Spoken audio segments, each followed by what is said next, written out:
kahit naman ng 160. O dito napakaluwag. So dito talaga guys, itong part na to talagang dati punong-puno ng vendor to.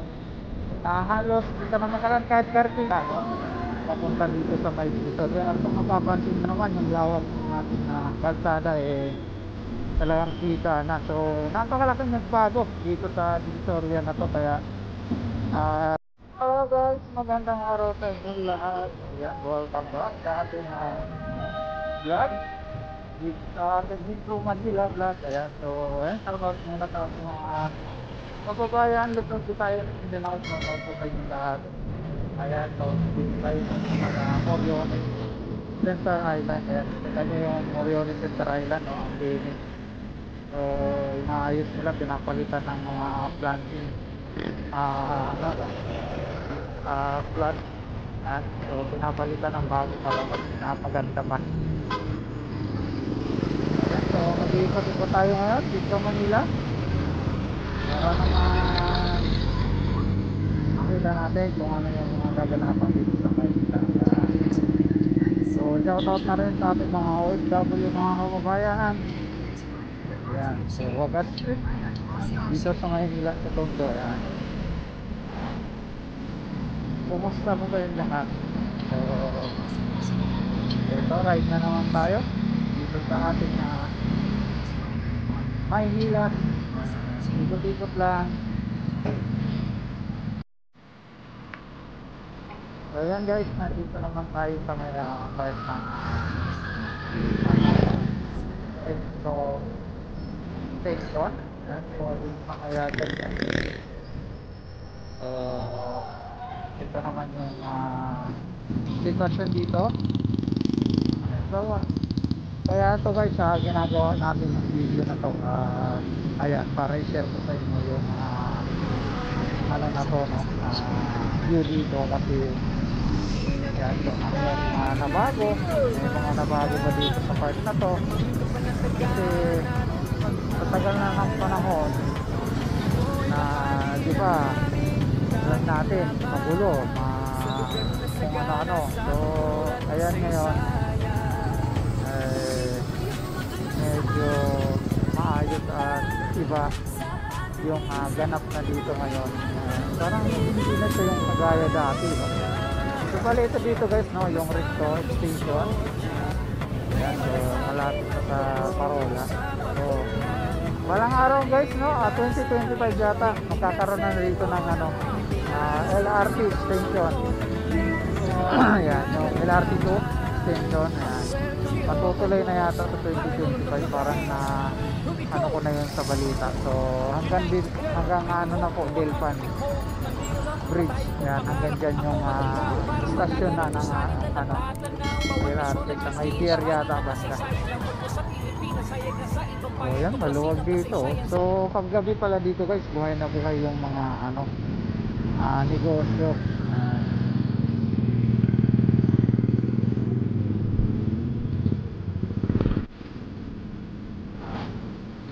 Ayan guys, nandito naman tayo sa may resto sa part kung saan yung mga pampasahero ng papuntang Parola, mga tricycle. Ayan, papuntang Paseco. Ayan, at kung saan dito rin yung mga jeep nag-u-turn, no? Yung mga galing ng Cubao, Moraita, Santa Ana. So dito sa na to, Asuncion Street.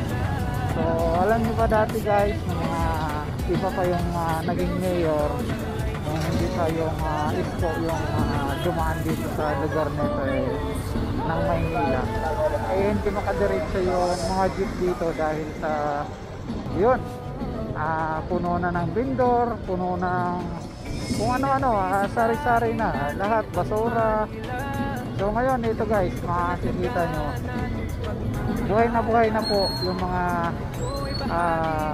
ano dito, kabuhayan, yung mga jeep, sidecar, yung mga nagsa-sidecar, yung mga e-ride. So napakaganda na po ng kabuhayan nila dito dahil na po maluwag at maayos na itong Divisoria. Nakakadiretso na yung mga jeep galing sa iba't ibang lugar ng Metro Manila, no? papunta dito sa may Divisoria. At kung mapapansin nyo naman yung lawak ng ating kalsada talagang kita na. So napakalaking nagbago dito sa Divisoria na to, kaya nakakabilib yung ginawa ng dating Mayor Escobedo, no? Sinunda naman ito ngayon, no, ng Mayor Hani Lacuna, at tuloy-tuloy rin yung pagpapaganda niya rito, kaya napakadagdag ng ginawa niya dito sa ating Maynila, dito sa Divisoria. So yun, at ito yung ating vlog dito sa Recto guys, no? So ay didiretso pa tayo hanggang doon sa may Abad Santos para makita ko pa sa inyo yan, sa harap ng Tutuban. So hindi na natin iikutin guys, no, kasi tawag nito, masyado ng mahaba. Pagdating nyo naman dito sa may puntang Soler banda, dito sa may harap ng Tutuban, ito yung pinakamaluwag, ito yung Soler guys, Soler Street side naman ng 160. So dito napakaluwag. So dito talaga guys, itong part na to talagang dati punong-puno ng vendor to, na halos hindi ka na makadaan kahit kartilya, hindi makadaan dito, kabilaan dyan, kabilaan hanggang dito.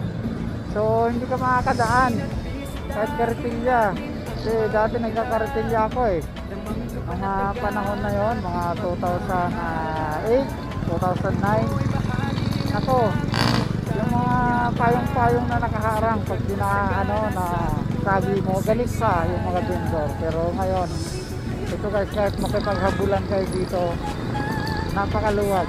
So napakaganda na po ng bagong Divisoria. So ito na po yung Divisoria. At yung mamimili, alam ko yung mga mamimili mas lalong natutuwa kasi ganito na nga po yung sitwasyon dito sa Divisoria. Hindi na po mahirap mamili. So ganito, nagkakaroon lang ng konting build up dito sa stoplight. Yan, nagkakaroon lang ng traffic dahil so syempre pag stop, ipon-ipon muna, tapos yung iba naghahanap pa ng pasahero hanggang dito sa stoplight, kaya yan, dito. Pero pag nag-go naman yan, tuloy-tuloy na yan. So diba, napakaganda guys, dito na dito sa pagitan na ito ng Abad Santos, Rinariente, yan, ating na kasi yan. So ito, dire-diretso na ito, Recto, Mediola. At syempre, hindi na natin dadalhin yan doon sa Mediola kasi masyado nang mahaba yung ating vlog. So ayan, maraming salamat sa inyo guys. And kahit pa paano, na-share ko muna sa inyo yung lugar ng parte ng Maynila na kung saan nga yung talagang iba yung ginawa ng Isko Moreno dito sa Maynila. Nang siya pa yung naging mayor. At nang nasundan naman ang Hani Lacuna, Mayor Hani Lacuna, iba. Talagang pinagpatuloy na rin, no? At maganda rin yung pinalalanasan ngayon. At lahat ng project ay continue. So yun guys, hanggang dito na lang tayo at maraming salamat sa inyo lahat.